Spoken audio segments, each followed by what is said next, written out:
One drunken night, Anna Chun slept with me. Then she became my wife. No matter how my family and I humiliated her, how we degraded her, she never got angry, always maintaining the facade of a meek and virtuous wife. But just as I started to fall for her, she hit me with divorce papers. The woman who was once so docile had become someone else entirely. In a flash, my world crumbled while hers was built. The gentle wife I had once freely scorned was now the one holding all the cards. My wife was, for all intents and purposes, a promise, a deal. She was the daughter from her father's first marriage, and ever since he remarried, he'd barely given her the time of day. My family, on the other hand, was the definition of new money royalty in Los Angeles. I was the prince, the apple of my parents' eye. So, to curry favor with us, her family had practically promised her to mine, since we were kids, a future bride to solidify an alliance. The problem was, I was in love with her sister, Chloe. So I'd always hated Anna, rejected her, and refused the idea of her being my future wife. But then came our college reunion. She got me drunk, and I woke up at her bed. The scandal was explosive all over the social media feeds of our elite circle. My father, his reputation on the line, had no choice but to force me to marry her. I was miserable. It was always supposed to be Chloe. Fueled by that bitterness, I made Anna's life hell. I made her sleep on the floor. She was never allowed in our bed. At dinner, my brother Mark and I would mock her relentlessly, telling her she wasn't worthy of the food on our table. When she thoughtfully brought me an umbrella during a sudden downpour at a gathering with friends, I chewed her out in front of everyone. I couldn't feel right unless I was putting her down, but the woman was bizarre, like she was missing the gene for anger. No matter how my family and I tormented her, she never broke, always wearing that same placid expression. To be fair, she was beautiful. But back in school, she was painfully shy, her grades were abysmal, and she was held back twice. She was the kind of person people whispered about with pity. Her sister, Chloe, was the opposite. Graceful, popular, straight-A student, and unanimously crowned the it girl of our high school. Thinking about how Anna had single-handedly extinguished the spark between Chloe and me, another wave of resentment washed over me. In the middle of the night, I got out of bed and kicked her awake on the floor. "I'm thirsty," I grunted. She scrambled up immediately to get me a glass of water. It was fall, and the air was getting crisp, so she'd thoughtfully made it warm. But the memory of the reunion, of her taking advantage of me, ignited a fire in my gut. I took the glass and threw the entire contents in her face. Even then, she didn't get angry. She just silently went to the bathroom to clean up. Watching her slender, silent back, I felt a flicker of guilt. But then I remembered she had ruined my life, and that guilt vanished. For 3 years, I tormented her like this. A lot can happen in 3 years. For instance, my family went bankrupt. For instance, I started to actually like her. And for instance, she asked me for a divorce. She handed me the papers, telling me the one that got away was back in her life. I have to admit it hurt. My chest felt tight, like a giant hand was squeezing my heart, and I couldn't breathe. But my pride, honed from a lifetime of being the golden boy, wouldn't let me show a hint of disappointment. I signed the papers with a crisp, steady hand. After I was done, her cool voice floated over. "Do you need me to have my driver take you home?" It took me a second to process. Right. The mansion I'd lived in for over 20 years wasn't mine anymore. My family was broke, all our assets liquidated.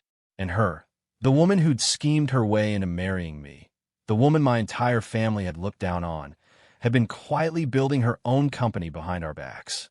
Now, she was a titan of industry, successful enough to buy this very mansion out from under us. I had no right to be angry, no right to demand a cent from her. She'd built this herself through years of quiet perseverance, without taking a single dollar from my family. She watched me, not rushing me. Her calmness, of all things, made me think of how I'd treated her, and I was flooded with a sense of shame. In this situation, with me at rock bottom and her at the top, she should have been making me pay for every last insult. But she wasn't. She was as composed as ever. "No, I'm good. I can get back on my own," I said quickly, turning and almost running for the door. Her voice followed me, even and light. "Was there something you came here for tonight?" "Nothing," I called back without turning, bolting out into the courtyard. It had started to rain. I clutched the gift in my hand. Today was our third wedding anniversary. I'd never been kind to her, but after realizing my feelings had changed, I wanted to celebrate it with her, just this once. Instead, I got a divorce decree. I laughed, a bitter, self-mocking sound, and let the downpour soak me to the bone. The next day, I was sick, buried under the covers, and unable to get up. A commotion erupted outside. I dragged my weak body out to see my father sitting on the crumbling brick wall of our new, dilapidated apartment building, threatening to jump. We were living in a rundown complex in East LA now, a place that was dirty and loud, but had cheap rent. My mother was sobbing hysterically, screaming that if he jumped, she'd jump too. My head throbbing, I wanted to talk him down, telling him that bankruptcy wasn't the end, that as long as we were alive, there was hope. My father stared at me, his eyes burning with an intensity that made my stomach drop. "Go ask Anna for help," he said. "She's our daughter-in-law. She has to help us." My mom chimed in immediately. "Yes, we may not have treated her well, but for your sake, she'll lend a hand. Please, just go ask her." I gave a grim smile. They had no idea I'd already been dumped. I refused, but my dad threatened to jump again. Defeated, I finally agreed. Before I left, my mom used the last of our money to buy me a new outfit. It was a shirt that was ridiculously tight, clinging to every muscle in my chest and abdomen. I looked at myself in the mirror with a sneer. This wasn't the look of someone going to beg for help. It was the look of someone going to seduce their target. Not that it mattered. I could stand naked in front of Anna now, and she probably wouldn't even spare me a glance. I still couldn't figure it out. Why did she sleep with me at the reunion? Was she drunk too, mistaking me for her long-lost love? Shaking off the thoughts, I went through the motions for my parents' sake. I'd heard she was at her office, so I went straight there, dressed in my ridiculous getup. My parents waited downstairs, their faces full of hopeful expectation. It was a pathetic sight. When I reached her floor, I was met with a barrage of strange looks and whispers of mockery. I ignored them, straightened my back, and walked in her office. The moment I saw her, however, my courage failed me and my shoulders slumped. She was sitting in her chair, exuding an aura of power, a small smile playing on her lips as she watched me. Head down, I mumbled the reason for my visit. Her eyes hardened slightly. She smiled. "And why exactly should I help you?" Knowing it was a lost cause, I forced a laugh. "Right? Then, just pretend I was never here." Of course, after the way we treated her, the fact that she hadn't actively destroyed us was a miracle. How could I have the audacity to ask for her help? The thought made me cringe. I turned to leave, but her voice stopped me. "Tell me, what are you offering in return? If I think it's worth it, maybe I'll consider helping." I froze, racking my brain. What could I possibly offer her? My body? Please. If she'd wanted me, she'd had 3 years of countless nights in the same house. She never once laid a finger on me. "Just forget I came," I mumbled, my head still bowed in shame. She suddenly walked toward me. She was tall. At 6 feet, I was only a head taller than her. She stood on her toes, her lips close to my ear as she whispered with a low laugh. "Dressed like that, why pretend to be so modest?" My blood ran cold. I was so mortified I wanted to disappear. She hooked an arm around my neck, her smile deepening. 3 years of marriage, and 3 years of sleeping on the floor. It's been a while since I've had a taste. Why don't you? Offer yourself. My eyes went wide. I thought I'd misheard. What? What did you say? Her gaze was intense, a deep ocean that made my heart race. She didn't speak, but her eyes dropped to my chest, her long, pale fingers tracing the outline of my pecs through the thin fabric. A jolt went through me, and I shoved her away. "If you won't help, then don't. I didn't expect you to, but you don't have to humiliate me like this." I snapped. Anna looked at me, an unreadable emotion. Was it anger? Amusement? In her eyes? "You think I'm humiliating you, aren't you?" The person she loved was someone else. What was this if not a cruel joke? She turned and sat back down in her executive chair. When she looked up again, her eyes were cold. "You dress the part, but your attitude is all wrong. Since you're not serious, you can leave." I'd already figured she wouldn't help. I said nothing more and walked out. The moment I stepped out of the building, my parents rushed over. "Well, is she going to help us?" my dad asked eagerly. I shook my head. My dad exploded. "That ungrateful snake. She strikes it rich and turns her back on us. I never should have let you marry her. This is infuriating. My mom was just as furious. Exactly. She always acted so meek and obedient. Who knew she was such a backstabber? I sighed, exasperated. Let's not talk about her like that. She never used our connections or our money. How is she ungrateful? Honestly, after how we treated her, it makes perfect sense that she wouldn't help. My parents fell silent, their faces etched with misery. Looking at them just made my headache worse. That night, my brother, Mark, was on his phone, calling every one of his old buddies, hoping someone would throw us a lifeline. These were the same guys who would drop everything for a night out drinking with him before, but now, not a single one would even pick up.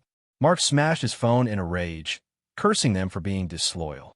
I curled up under my blankets. Forget it, Mark, I told him. Loyalty is cheap in this town. My mom was crying in the corner.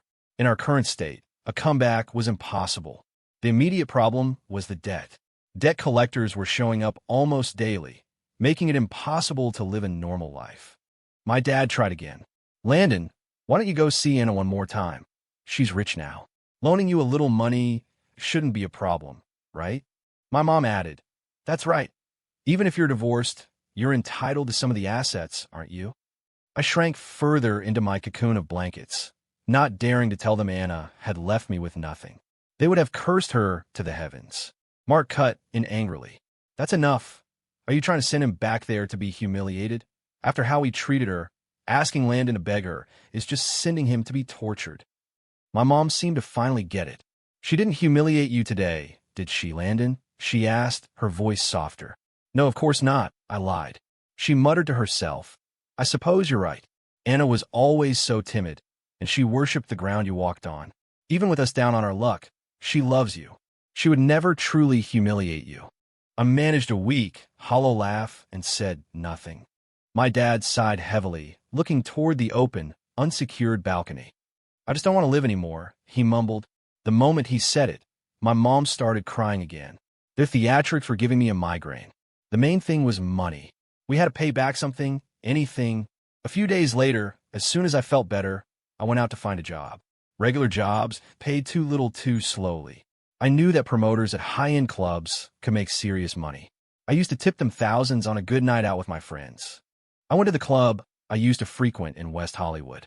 The manager recognized me and, out of some lingering respect for our past association, he hired me on the spot.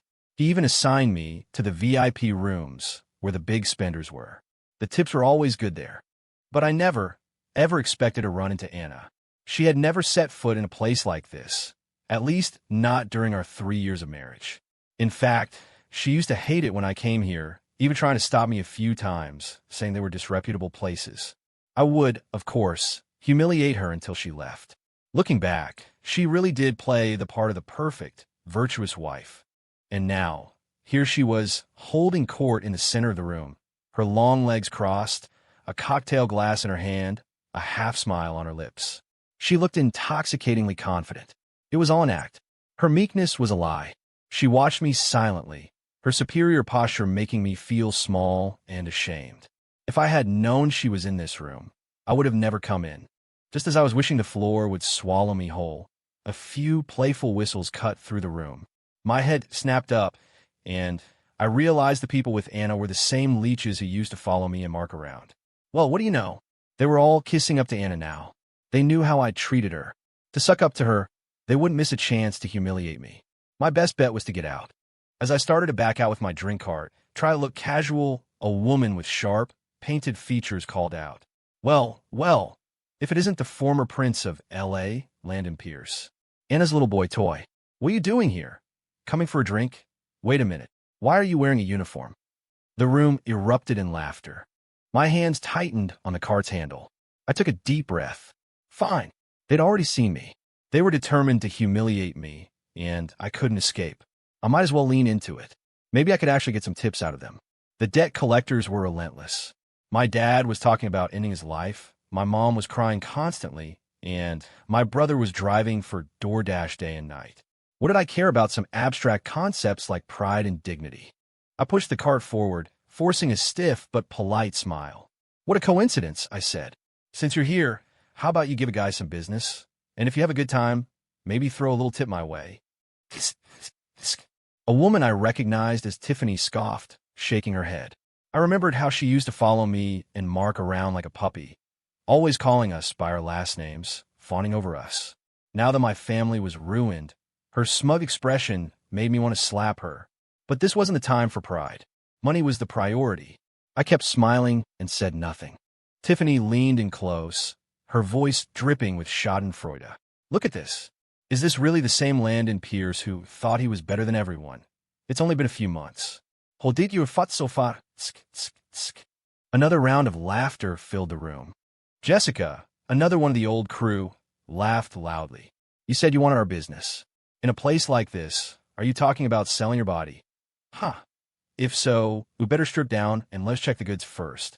We can't be paying for damaged merchandise. Now, can we? I gripped a bottle so tightly my knuckles turned white. I glanced at Anna. She was sipping her drink quietly, as if she couldn't hear their vile words. Or maybe she just didn't care. I looked down, placing the bottles on the table one by one. I smiled. You've misunderstood. I meant the drink business. For old time's sake, you could order for me. I get a bigger commission that way. Wow, you're really that desperate for cash, aren't you, Pierce? Tiffany said, slapping a credit card on the table. She looked at me like she was giving charity. There's $3,000 on this. Get on the floor and bark like a dog a few times, and it's all yours. How about it? The room exploded again with laughter and whistles. Everyone was watching me, their eyes gleaming with morbid curiosity. Even Anna was watching. Her face was calm, but her eyes were as deep and unreadable as ever. I didn't move. Jessica threw another card on the table. Here's 10 grand. Bark for us, and then let me and the girls have you for the night. It's all yours. I stared at Jessica in shock. My family was ruined. Yes, but I was still technically Anna's husband. She was sitting right there. How could Jessica dare to make such an offer? There was only one explanation. Anna had told them about the divorce. She must have told them how much she hated me. Otherwise, they would never have the guts to humiliate me like this in front of her. What's the matter? You need the money, don't you? Can't even let go of a little pride? Then what are you doing working here? Jessica sneered. We're offering a great price. If you were a male escort, how many clients would you have to service to make this much? She was right. I needed the money. Why was I still clinging to my useless pride? But letting go of pride didn't mean abandoning all self-respect. Looking at Jessica's lewd, contemptuous smile made me sick to my stomach. I picked up the card with the 10,000 and threw it back at her. You think 10 grand is enough to buy a night with me? Put up $1 million if you've got the guts, I said, my voice laced with intentional scorn. I knew Jessica. She didn't have much money of her own.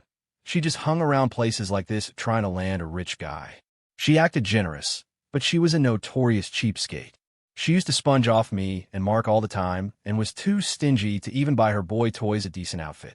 For her to offer 10,000, she must have really hated my guts.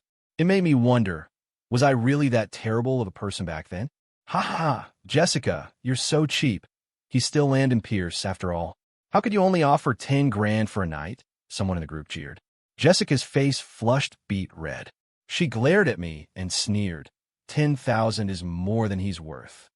I ignored her and picked up Tiffany's card. $3,000, right? You were serious? I just have to bark a few times and it's mine? Tiffany froze, clearly not expecting me to call her bluff. She was as stingy as Jessica. That 3 grand was probably a painful sum for her. Landon, you're so proud and arrogant. You never bark like a dog in front of us. Stop joking, she said, reaching for the card. I pulled my hand back. I'm not joking, I said seriously. Barking isn't hard. A few sounds for 3 grand? Sounds like a good deal to me. Tiffany's face twisted in regret. She glared at the card in my hand, desperate to snatch it back. Jessica laughed gloatingly. Then get to it. Let's see the great Landon Pierce on the ground, begging for scraps like a dog. My former pride was gone. All I could see were the vicious faces of the debt collectors, the tear-streaked faces of my parents, my brother's exhausted expression after a long shift. I took a deep breath. Fine, I said, but just as I started to bend my knees, to kneel on the floor, a soft, delicate hand caught my elbow. I looked up, startled, and met Anna's deep gaze. My heart skipped a beat. All of you, get out, Anna said quietly. Her voice was soft, but it carried an authority that sent everyone scrambling for the door, terrified of angering her. As Tiffany left, she had the nerve to snatch the $3,000 card back from my hand. Pathetic. Anna's liquid eyes stared at me. You're really that desperate for money? I pulled my elbow from her grasp and put some distance between us. Isn't it obvious, Ms. Chun? Everyone in LA knew my family was drowning in debt after our fall from grace. There was no way she didn't know. Ms. Chun. Anna repeated the name, a playful tone in her voice, as if she were savoring the words. I didn't know what she was thinking, nor did I have the energy to play games with her. I pointed to the bottles on the table. Ms. Chun, these are the drinks you ordered. I've delivered them. If you're satisfied with my service, a tip would be appreciated. Anna just stared at me, her expression as unreadable as ever. The tip was just something I said. I didn't actually expect her to give me anything. I forced a smile and was about to leave when she spoke. I'll give you $10 million. I stopped dead in my tracks and turned to face her, incredulous. What did you say? Anna walked toward me, her eyes locking onto mine. I'll give you $10 million. You spend the night with me. My lip twitched. I wanted to scream, are you out of your mind? But she held all the power now. She wasn't the timid girl everyone could push around anymore. I swallowed the insult and forced a stiff smile. Ms. Chun, you have a great sense of humor. I have to get back to work. See you around. Jessica can, so why can't I? Anna's voice was low and tight with a hint of anger. I frowned. What are you talking about? What does Jessica have to do with anything? Earlier, you told Jessica that for $10 million, you'd spend the night with her. Now I'm offering $10 million, so why won't you spend the night with me? I almost rolled my eyes. I only said that because I knew Jessica would never be able to produce that kind of money. I was trying to provoke her. I couldn't believe it took it seriously. She stepped closer. She'd been drinking, and the intoxicating scent of whiskey mixed with her own light fragrance filled my senses. Your family needs money, don't they? One night with me, and $10 million is yours. What do you say? I clenched my fists at my sides. I knew what she was doing. She was using money to humiliate me. Fighting back the bitter sting in my throat, I sneered at her. So you're rich now, and that makes you better than everyone? Yes, my family desperately needs money, but I won't earn it like this. I turned and fled the room, tears already blurring my vision. Human emotions are strange. When my old friends humiliated me, I didn't feel this sad. But Anna's humiliation was different. Her words easily pricked my heart, causing a dense, sharp pain to spread through my chest. I ran all the way to the lobby and saw my brother, Mark, in his food delivery jacket, surrounded by Tiffany, Jessica, and their friends. They were mocking him. For a wad of cash, my brother was getting on his knees. In that instant, the last remnants of my pride and dignity shattered completely. I covered my mouth, tears streaming down my face. If my brother could do that to raise money, what right did I have to be so proud? Anna was offering $10 million just to endure her scorn for one night. What was I holding out for? I spun around and sprinted back upstairs, praying she hadn't left. I burst into the VIP room and saw her sitting on the sofa. It was like she knew I would be back. She was watching me with a faint smile. I walked up to her. You hate me, don't you, for all the years I humiliated you? I asked. Before she could answer, I continued, fine. As long as you pay off my family's debt, you can humiliate me however you want, for as long as you want. Anna looked down at the drink in her glass and asked with a small smile, even if it means being my secret lover? I took a deep breath. Yes. She had taken the role of husband away from me to give to her one that got away, and now she wanted me to be her dirty little secret. The humiliation couldn't be more blatant. The next day, my dad came home, ecstatic. Our debts are all paid off, he announced to me and my mom. My mom burst into tears of joy. What happened? How? It was Anna, my dad said. She paid for everything. She even arranged for us to move into a much nicer place. Instantly, my mom was singing Anna's praises, going on and on about how Anna must love me so much to help our family like this. I just smiled weakly. That afternoon, Anna's driver came to pick me up. My parents saw nothing wrong with it. They still thought I was Anna's husband and that she was taking me to live a life of luxury. They had no idea I was going to be her kept man, a toy for her amusement and revenge. Anna was now living in my family's old mansion. When I arrived, I finally met the man she called the one that got away. His name was Julian Thorne, and he was her childhood friend. He was movie star handsome, the perfect casting for a romantic ideal. He greeted me warmly, which surprised me. Wasn't he jealous or angry that Anna was bringing me here? I was given my old room. The setting was the same, but the circumstances were drastically different. A bitter taste filled my mouth, but I told myself it wasn't all bad. At least my family's debts were gone. My parents could live without fear, and my brother wouldn't have to break his back or kneel for cash anymore. I took a nap and was woken by a maid in the evening, calling me down for dinner. I stumbled downstairs, groggy, and sat at my usual spot at the dining table, waiting for someone to serve me. It was only when Anna and Julian stared at me with strange expressions that I remembered. Times had changed. I was no longer the privileged Landon Pierce who had everything handed to him. I quickly stood up, bowl in hand, and forced a smile at Anna. "If you two don't want to eat with me, I can just take some food and eat somewhere else." "Stay," Anna commanded as I was about to grab some food and run. Her voice was flat. "Julian is sick and can't have alcohol. Go get him a glass of water." I blinked, then nodded quickly. "Of course, right away." I promptly got Julian a glass of warm water. As I was about to retreat with my own bowl of food, she spoke again. "Julian loves shrimp, but he finds peeling them a hassle. Peel some for him." "Oh, okay." I had no choice but to sit down and meticulously peel shrimp for Julian Thorne. As I worked, I remembered how he used to do the same for me. I never appreciated it.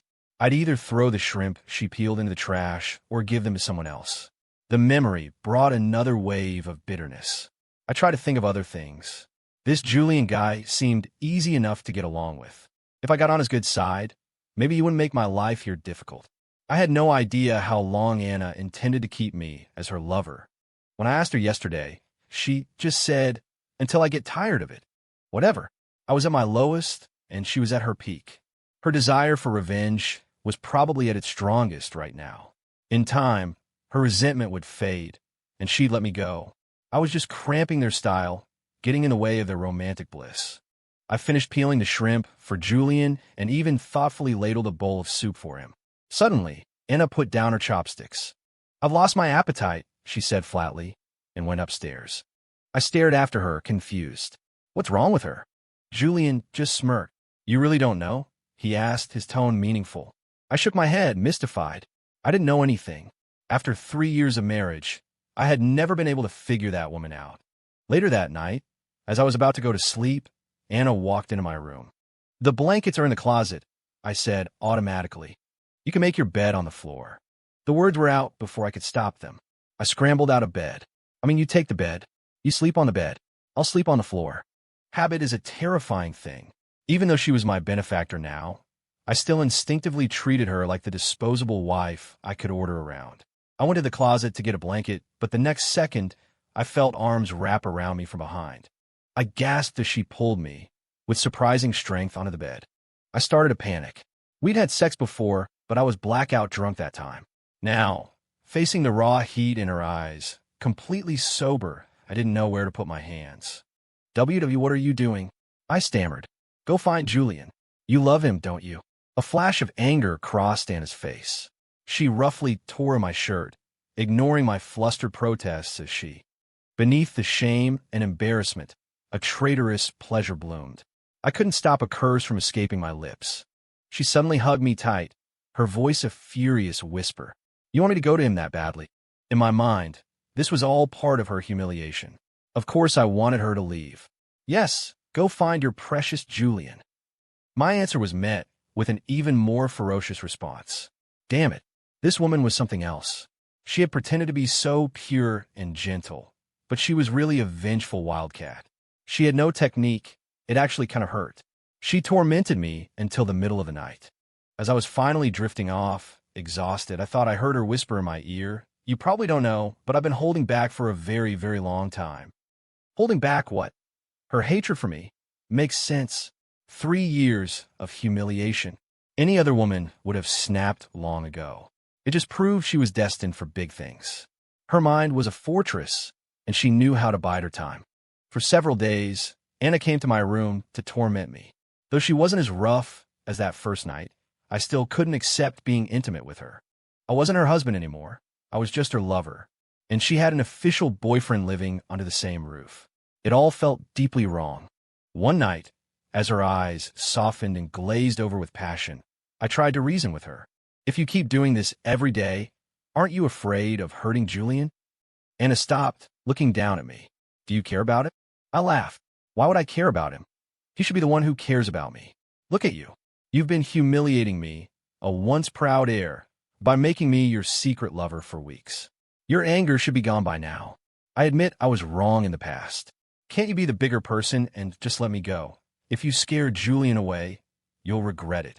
For some reason, my words made her face darken, and a terrifying chill filled the air. Before I could ask what I'd said wrong, she started manhandling me again. I shut my mouth. I had learned a valuable lesson. With an unpredictable woman like this, the more you say, the more trouble you cause. It was best to just keep quiet. A few days later, Julian, who usually kept his distance, asked me to join him for afternoon tea by the pool.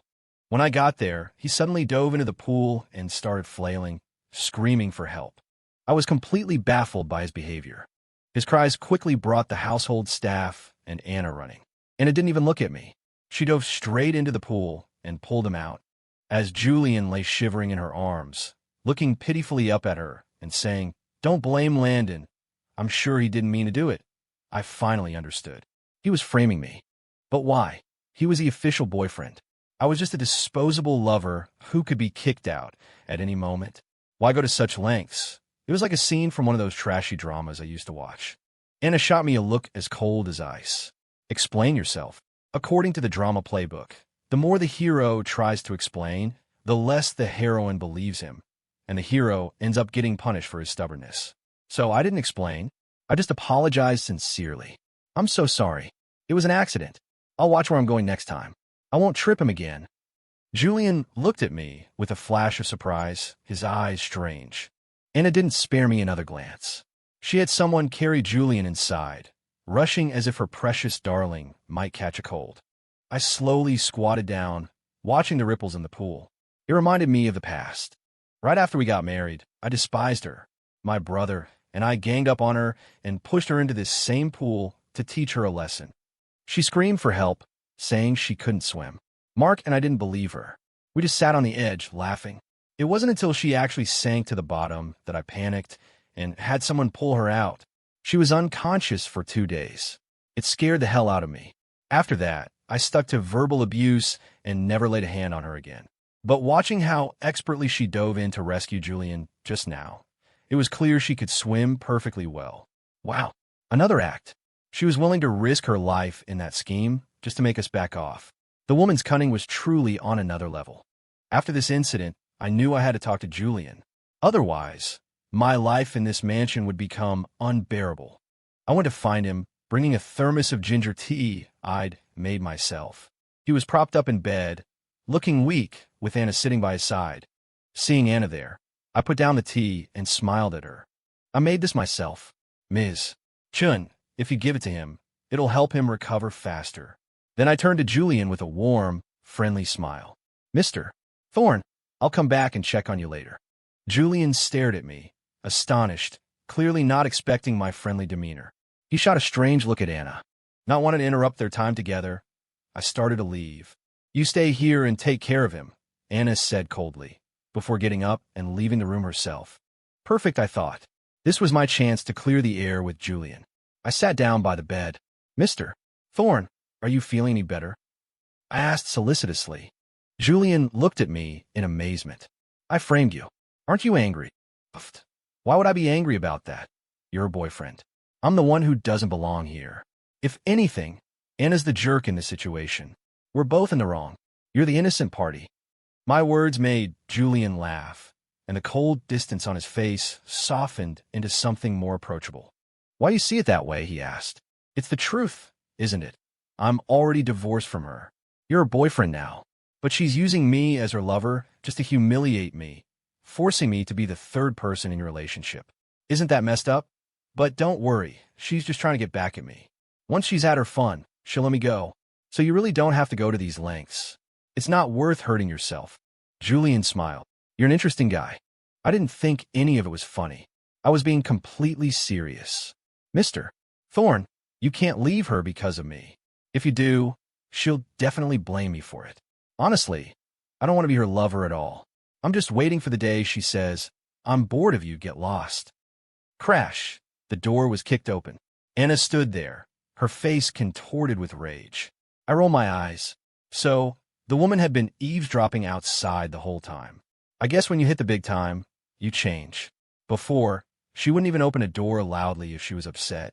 Now, she was kicking him down. Look at that poor door. A moment of silence for the door. Her eyes were cold daggers aimed at me. I fought the urge to cower, puffing out my chest, and waiting expectantly for her to scream the word get lost. But all she said was, tomorrow is the Chun family dinner.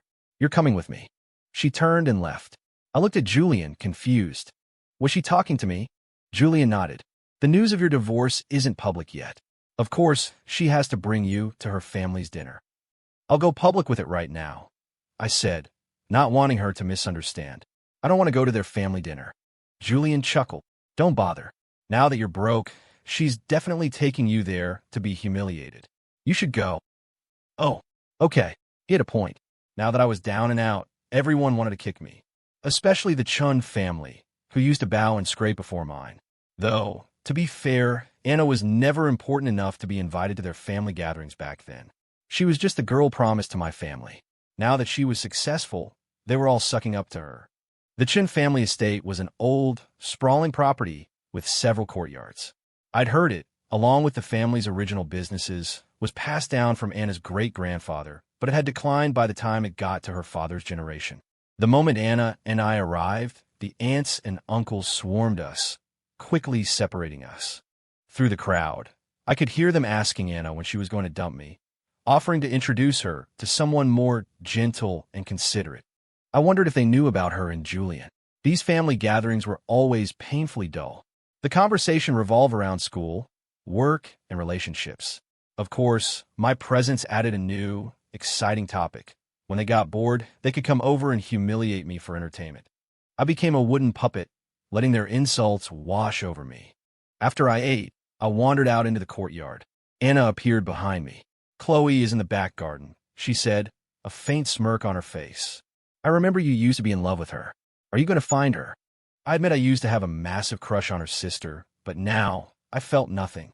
It was impressive she remembered so clearly. Vengeful people never forget a thing.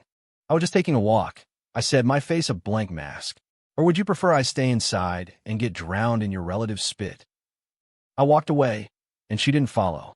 If I had known my stroll would lead me to see something I shouldn't have, I would have gladly stayed inside and faced the firing squad of gossiping relatives. From a small pool house ahead, I heard sounds. The kind of sounds you don't want to hear. I was about to tiptoe away when I heard a familiar voice. It sounded a lot like Julian. What was he doing here? Was the other person Anna? No, that was impossible. I'd just been talking to her. She couldn't have gotten over here that fast. Wait, did that mean Julian was cheating on Anna? But with who? Who in the Chin family was worth betraying Anna for? My curiosity got the better of me. I crept closer and peeked inside. The woman's back was to me, but the man holding her was definitely Julian. So, Anna was really being cheated on. I felt a pang of pity for her, but then I remembered she was also cheating on Julian with me every night. Actually, her cheating was more brazen. It was happening right under his nose. Thinking about it that way, she wasn't so pitiful after all. As my mind was racing, another voice came from inside. When are you going to steal the confidential files from her company and help me take her down? Damn, that voice was familiar. I stretched my neck for a better look. My jaw dropped. The woman was Chloe. The sister was sleeping with her own sister's boyfriend.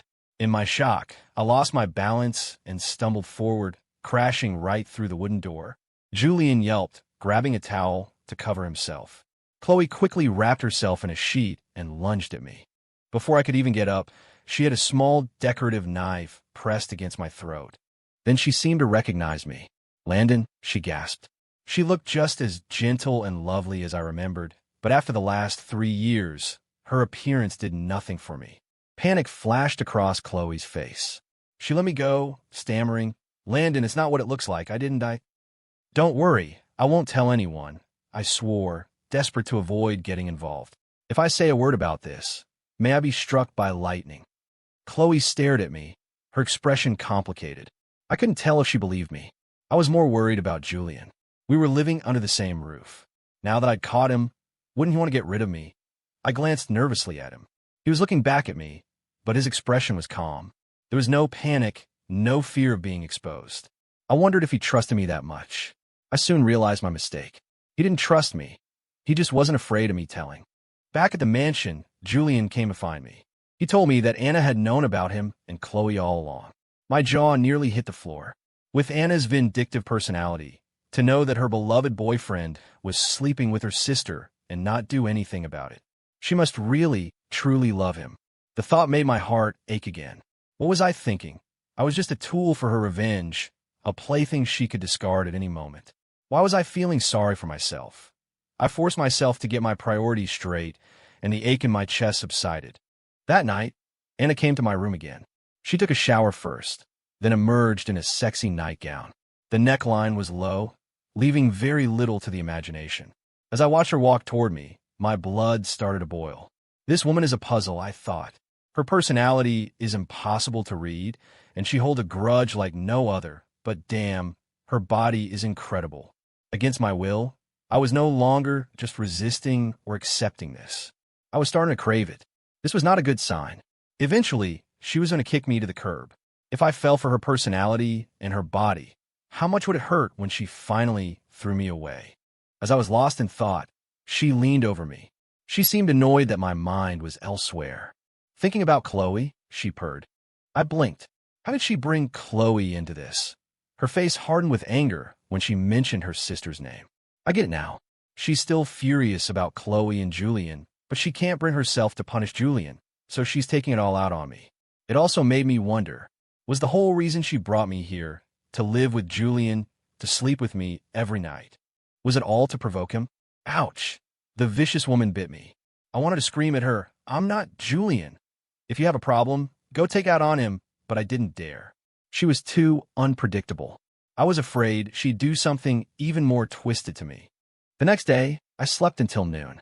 When I woke up, Julian was in my room, watching me with a smile. I felt a pang of guilt and shame. I had spent the night with his girlfriend. I couldn't meet his eyes. You feel really bad right now, don't you? He asked with a soft laugh. I didn't know what to say. Even if I was just a tool for Anna to provoke him, I had still gotten between them after their divorce. I should have stayed far away, but I did it to pay off my family's debts. So, in a way, I had wronged him. I nodded. But don't worry, I added, Anna is yours in the end. I don't have any delusions. She's only sleeping with me to humiliate me and, well, to get a rise out of you. Julian looked at me with that strange expression again. I don't know if it was my imagination, but I'd never seen any hatred or malice in his eyes, just strangeness. After a moment, he asked, So, are you willing to help me get back together with Anna? Aren't you already together? I asked, surprised. At this, Julian sighed sadly. Anna and I were childhood sweethearts. We were in love. But one night at a party, I got drunk, and her sister Chloe, she slept with me. When Anna found out, she didn't blame me, but there's been a wall between us ever since. My eyes widened. This story, it was almost identical to mine and Anna's. A thought suddenly struck me. The reason Anna slept with me when I was drunk, was it because Chloe had done the same thing to her beloved Julian? Was this all just a twisted form of revenge? The more I thought about it, the more unsettled I felt. Julian looked miserable. If she doesn't blame you, you shouldn't dwell on it. I comforted him. As long as she loves you, that's all that matters. Julian shook his head. It's not that simple. Chloe filmed what happened. She's using it to blackmail me, forcing me to keep sleeping with her, even making me try to steal Anna's confidential files to use against her. I was stunned again. Could the gentle, kind girl I remembered really be so vile? Then what can I do to help? I asked. You should just tell Anna about the recording. Julian shook his head, looking devastated. I can't. I already feel so guilty for betraying her. If she knew there was a video, I could never face her again. But if you don't tell her, are you just going to let Chloe blackmail you forever? Chloe said if I help her get Anna's files, she'll give me the video. So, Julian paused, his eyes fixed on me. My stomach dropped as he said, Landon, you have to help me. Help me steal those files. How could I do that? I refused instantly. If you love Anna, you can't betray her again. Julian started to cry. I'm desperate, Landon. Please, just help me. I shook my head firmly. No, I can help you with anything else, but I can't do that. Besides, you're overestimating me. If you can't get them, how could I? She's sleeping with you every night now. You could take them while she's... No. I cut him off quickly, but he only started crying more pitifully. Just then, the door was pushed open and Anna appeared. I didn't make him cry. I said immediately. Julian wiped his tears. It's not his fault. I was just thinking about something sad. I nodded at Anna. You should comfort him. He's going through a lot. The moment the words left my mouth, Anna shot me a cold glare. Landon Pierce, you've hit rock bottom and you still can't behave yourself. My heart clenched. Did she think I was bullying Julian? Julian quickly defended me. Anna, it's really not his fault. It was me. You don't have to speak up for him, Anna said, gently patting Julian's back while her cold eyes remained fixed on me. I ignored the sour pang of hurt in my chest and said obediently, I won't do it again. I'll behave from now on. Anna frowned, but didn't say anything else. She just gave me one last deep look before leading Julian out of the room. I leaned back against the headboard and sighed. What was I going to do? I felt like I was falling more and more for Anna. I had to get out of here soon. If I fell any deeper, it would be impossible to get out. That afternoon, Chloe showed up. Worried she was here to cause trouble for Julian, I blocked her path. Mister, Thorne is with Anna right now. You should probably go. Chloe just smiled at me. I came to see you. When Chloe smiled, she was stunning. It was the kind of smile that made you feel like everything was right with the world. It was the reason I'd fallen for her all those years ago. But now, that smile did nothing for me. What do you want? I asked, my voice flat. Landon, she began, her gaze intense. I don't love Julian at all. I love you. Since her divorce from my sister now, we can be together. She reached for my hand. I flinched back, snatching my hand away and taking 2 steps back. Ms. Chun, please have some self-respect. Landon, what's wrong with you? You used to say you wanted to be my boyfriend. If my sister hadn't been so despicable, we would be together right now, she pleaded, stepping closer. I frowned and kept backing away. She suddenly threw her arms around my waist. Is it my sister? Is she threatening you? Forcing you? Don't be afraid. I'll protect you. Just help me get her confidential files, and I promise I can take her down. Then we can be happy together. Landon, I finally understood. That last part was her real goal. It seemed what Julian said was true. Suddenly, the woman in front of me seemed incredibly ugly. I was suddenly grateful that Anna had come between us all those years ago. Otherwise, I might have ended up with a person like this. I pushed her hands off me. Sorry, I said coldly. I'm not interested in you at all anymore. Chloe's face froze. How can that be? You were so in love with me. Is it because of Anna? Is it her? I ignored her questions and went back inside the house. Back in my room, I felt a wave of sympathy for Anna.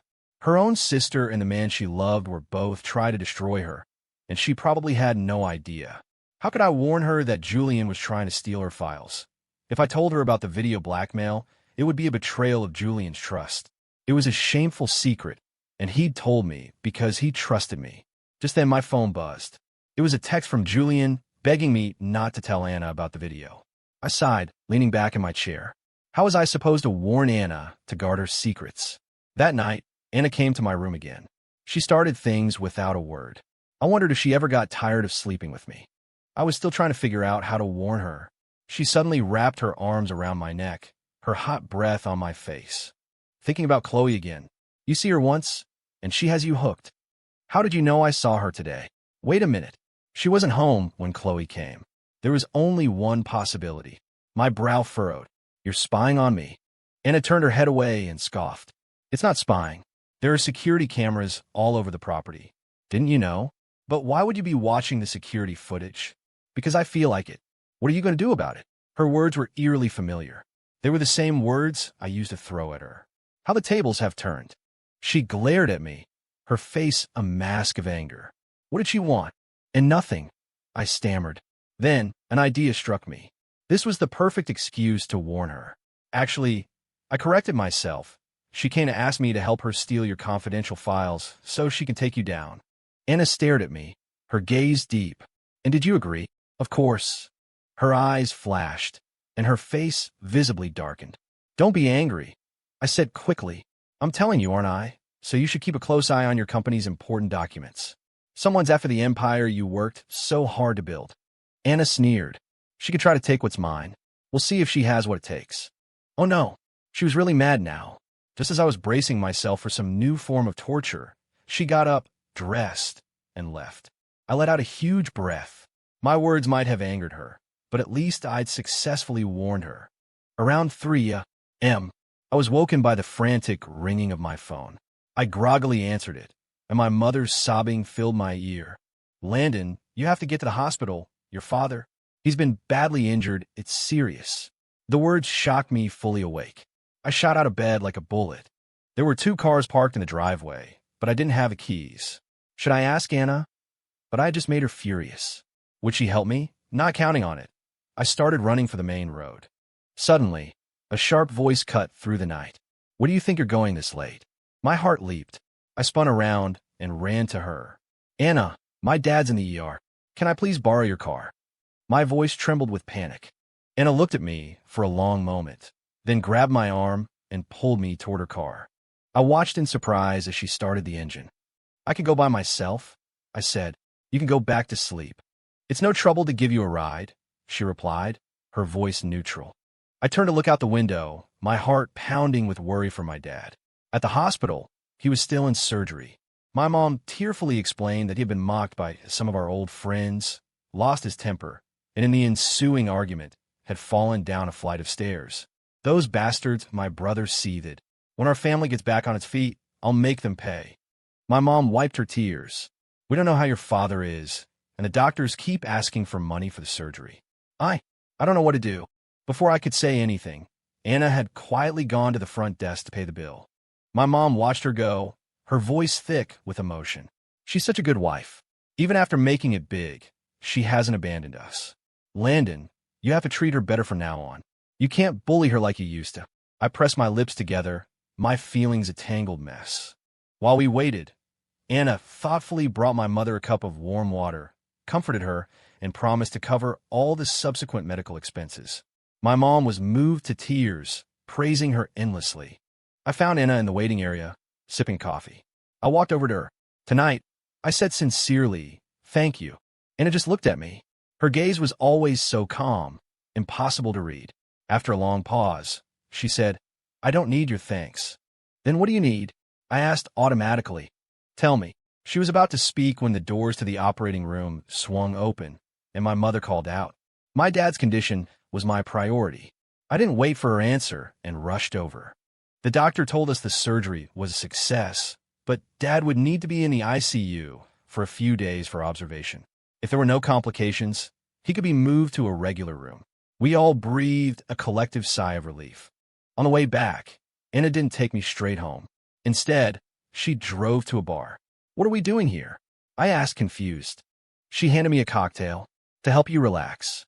I took a few sips and put the glass down, wary of getting drunk. She saw through me. "Go on, drink. If you get drunk, I'm here." I just smiled. She seemed to have forgotten that the last time I got drunk, she slept with me. I had sworn to myself after that night that I would never get drunk in public again. I shook my head and pushed the glass away. She didn't press the issue, instead pulling me onto the dance floor.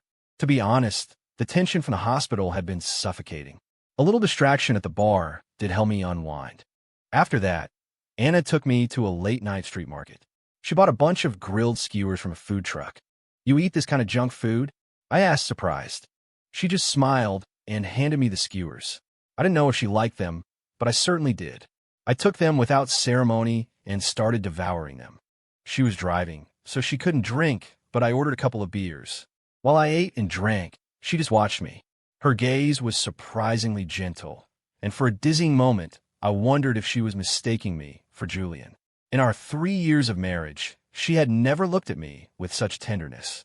I looked away, mumbling, "What are you staring at? Am I that entertaining?" She chuckled softly and turned her gaze elsewhere, taking small, hesitant bites of her own skewer. I glanced at her. I had a feeling she didn't actually like this kind of food. Julian probably did. After we finished, Anna led me on a walk along the nearby river. It was late, but the area around the market was still bustling with people. We walked side by side in silence. I had no idea what had prompted this sudden urge to take me to a bar, a night market, and for a walk by the river. Whether she was using me as a substitute for Julian or not, I had to admit the outing had genuinely lifted my spirits. And her handling of the situation with my dad, she had been incredible. Beyond gratitude, I felt something else growing. I was starting to like her more and more. This was bad.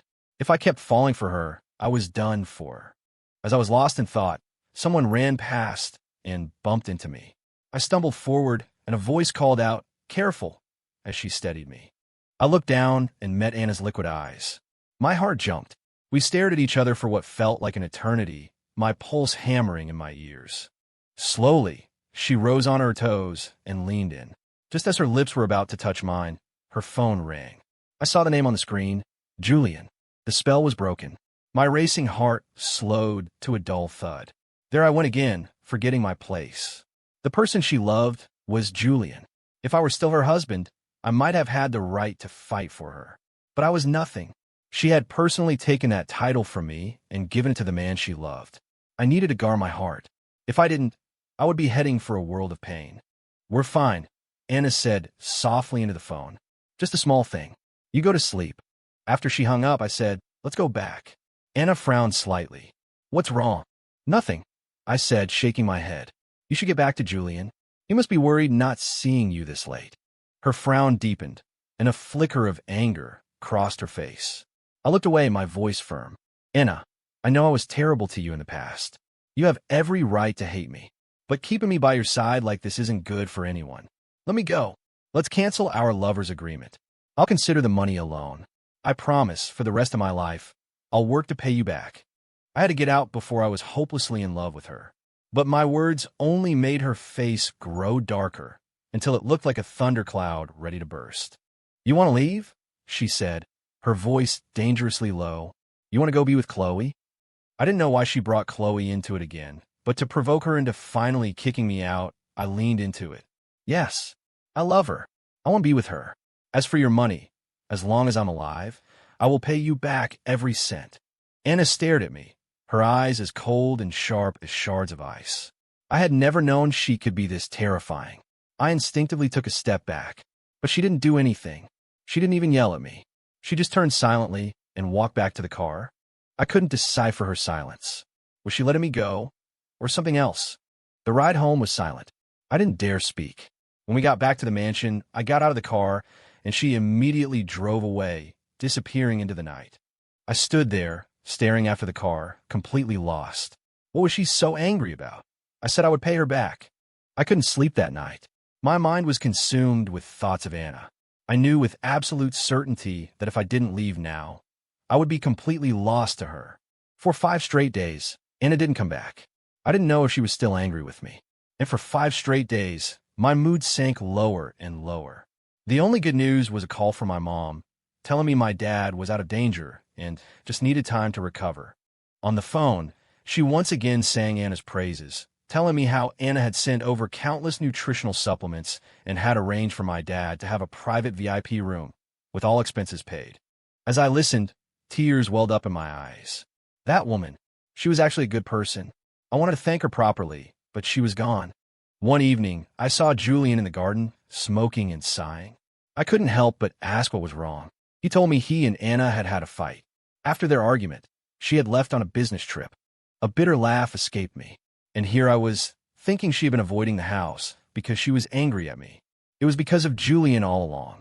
Of course, he was the one she loved. What was I? Pushing down the sour feeling in my chest, I tried to comfort him. "You two love each other. Why would you fight? Anna is a really good person, you know." Julian sighed. "I know she's good, and I know how she feels about me. But Chloe keeps threatening me, pushing me. I just don't know what to do anymore." "So you fought because of Chloe?" I asked. Julian nodded. "Anna told me to stop seeing Chloe, but she has something on me. What am I supposed to do?" I understood then. The biggest problem between Anna and Julian was Chloe. If I could remove that threat, they could be happy. If that was the case, then maybe I could do one last good thing for Anna before I left for good. "Don't worry," I told Julian. "The video, I'll get it back for you." Julian was taken aback. "But to get it, you'll have to trade one of Anna's confidential company files. Then I'll steal a file for her." Julian looked at me with that same strange expression. "Why are you suddenly willing to help me?" I smiled. "Because Anna is a good woman. I want her to be happy." Julian's lips thinned, and a complex, unreadable emotion flickered across his face. The next day, I arranged to meet Chloe at a coffee shop. As I arrived, I thought I saw Anna for a fleeting moment. But when I looked again, it was just a stranger. I couldn't help but laugh at myself. How much did I miss her to be having hallucinations? "Landon," Chloe's voice came from behind me. I took a breath, composed myself, and turned to her with a smile. I told her I hated Anna, that I wanted to be with her, and that I was willing to help her steal Anna's corporate secrets. The only condition was that she cut off all contact with Julian. Chloe was ecstatic, promising immediately that she would never see Julian again. When I got home, I found Anna in my room. A jolt of joy went through me. "You're back," I said instinctively. But her face was still cold, her eyes like ice. I figured she and Julian were still fighting, so it was natural for her to be in a bad mood. I suppressed my own feelings and tried to mediate. "You know, Julian really loves you. Whatever misunderstanding you two have, as long as you MMPH." Before I could finish, she pulled me into a fierce, crushing kiss. In the next moment, I was on the bed, pinned beneath her. I grabbed her shoulders, angry. "Look at me. I'm not Julian. Don't take your frustrations out on me." "Shut up," she roared. Her shout stunned me into silence. In all the time I'd known her, even when I was at my worst, she had never yelled at me. Now that she was successful, she was different. She didn't have to be afraid of me anymore. I was just a toy for her amusement. Who would ever be gentle with a toy? That familiar, dense ache spread through my chest again.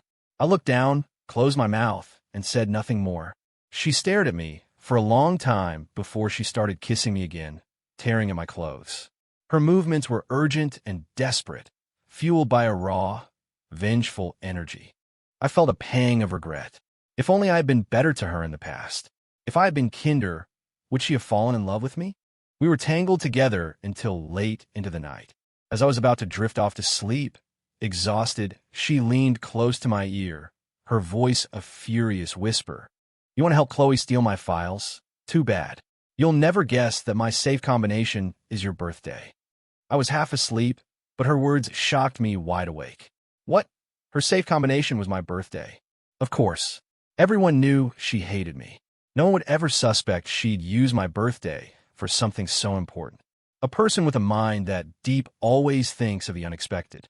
The next day, I woke up late again. Anna was already gone. Julian was drinking tea alone in the garden. When he saw me, his expression was indescribably complex. "What's wrong?" I asked.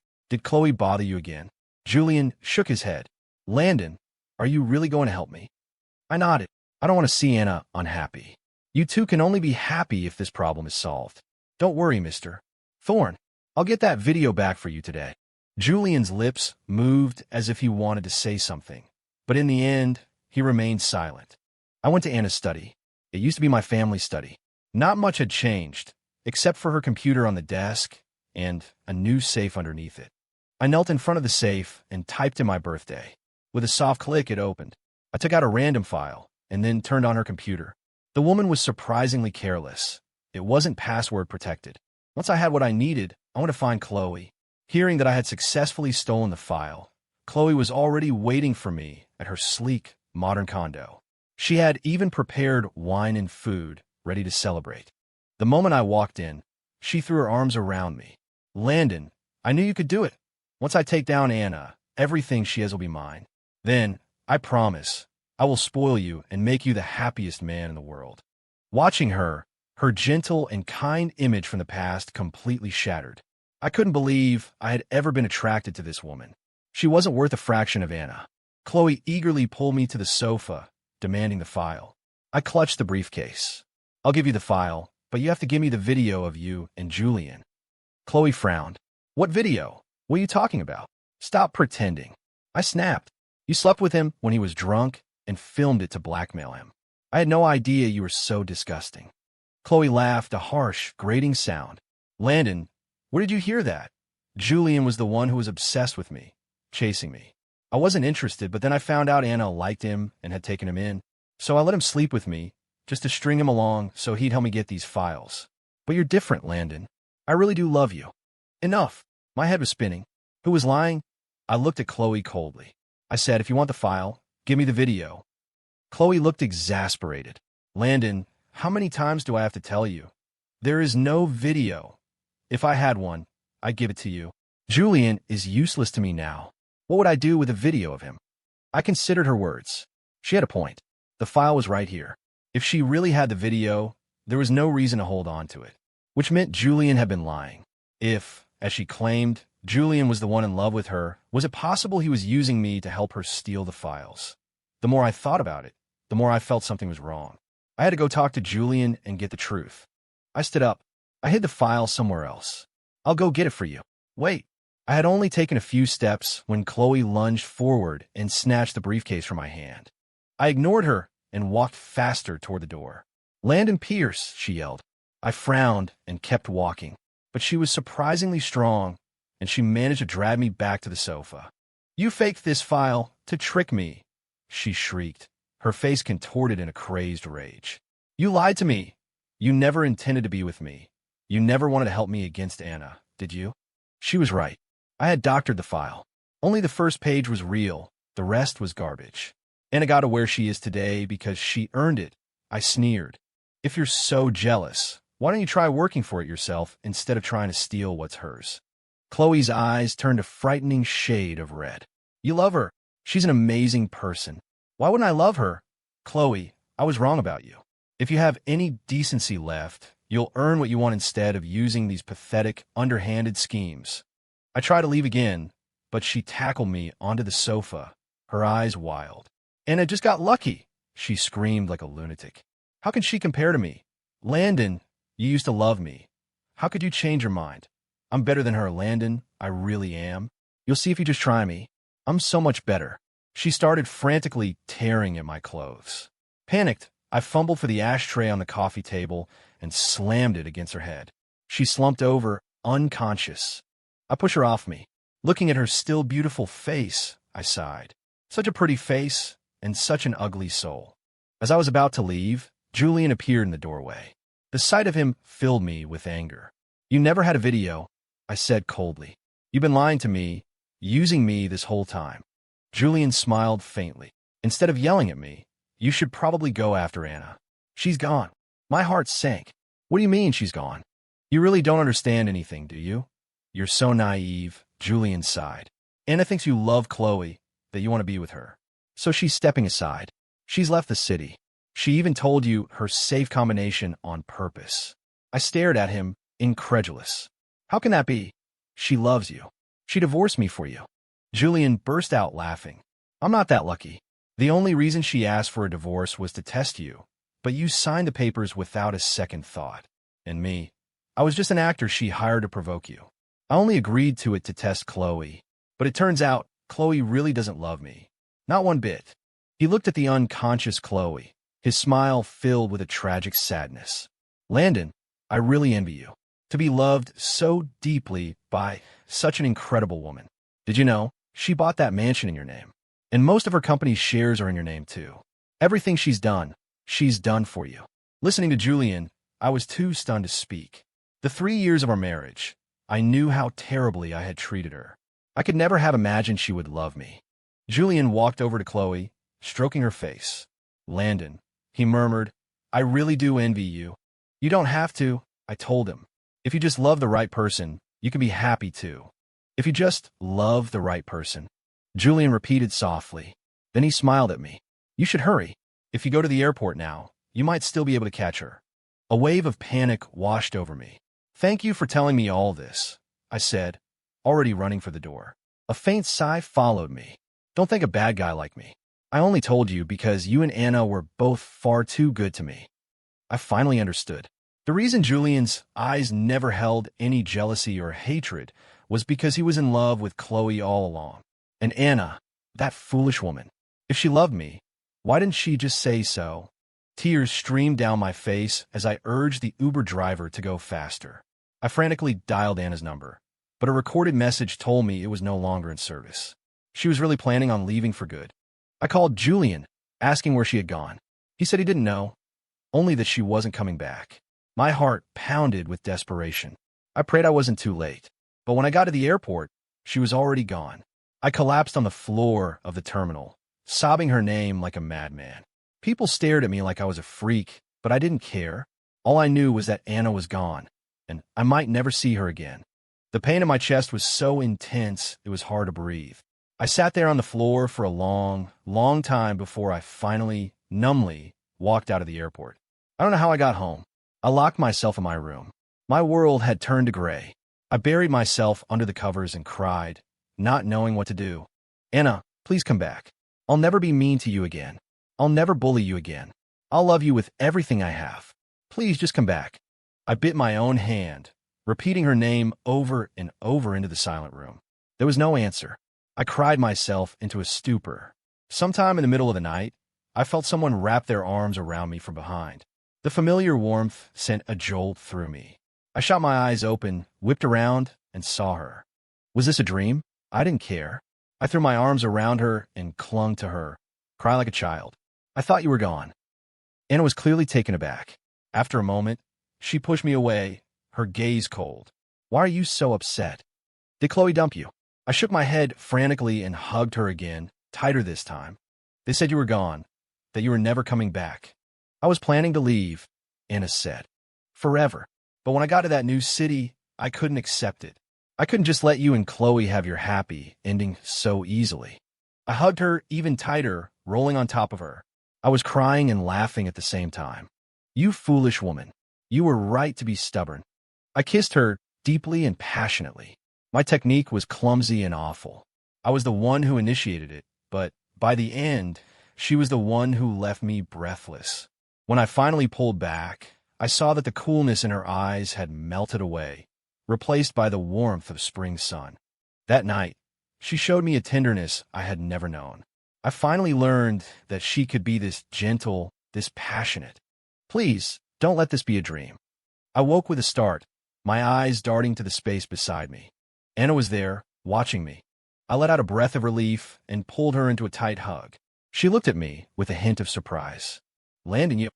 I know everything. Anna's body tensed. I held her closer, my voice muffled against her. Julian told me everything.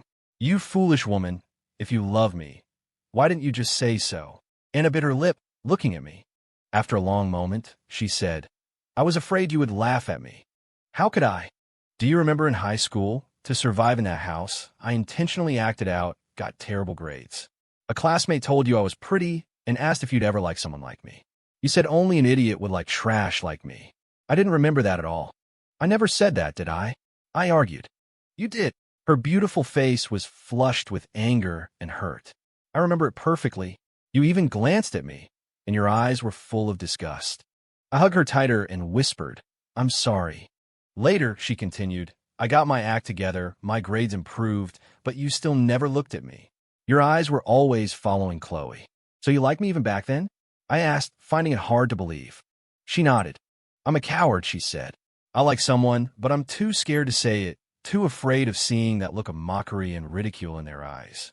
But I'm also a bad person, a very selfish person. I couldn't stand seeing you with Chloe. That's why I did what I did at the reunion and made sure everyone knew about it. I thought if we got married, you would be mine, that one day you would learn to love me, but there are no buts. I love you, I said urgently. Anna, I'm telling you right now, clearly, I am in love with you. Her body went rigid again, and her eyes suddenly dimmed. Gratitude isn't love, Landon. You need to know the difference. I know the difference. In our 3rd year of marriage, I was already falling for you. But then you fool, you asked for a divorce. You have no idea how heartbroken I was. My own eyes started to well up with remembered pain. Anna quickly pulled me into a hug, her voice a mix of shock and joy. Are you telling the truth? Even this cool, composed woman's voice trembled as she asked. I nodded frantically. I love you. Only you. Now and forever. Anna finally smiled, a brilliant, radiant smile like a sunbeam in March. So this was what she looked like when she was truly happy. I held her tight, so grateful for her stubbornness.